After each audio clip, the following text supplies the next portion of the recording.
Welcome to EPIT Research Labs Private Limited. Today we came with a new project, LoRa-based underground communication for mining labor. Here we are implementing wireless communication using the LoRa transceiver modules. Here we have two sections in the system.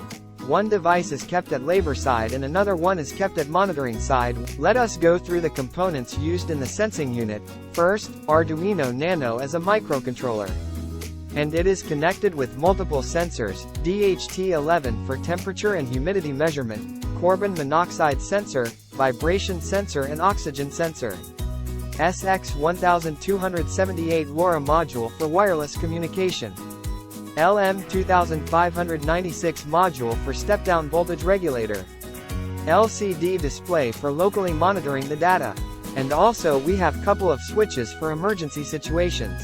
So now we will go through the remote monitoring unit.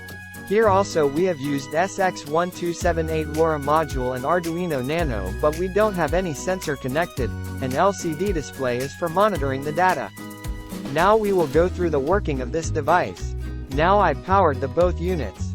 In the sensing unit we can observe that all the sensors data is read in the LCD display.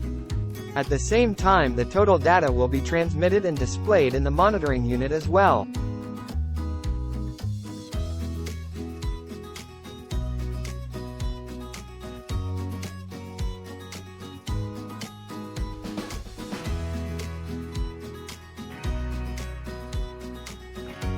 Now we will check the emergency switch operations.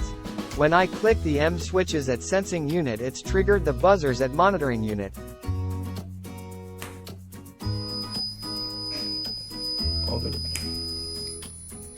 So this IoT device can transfer the data to a range of around 500 meters.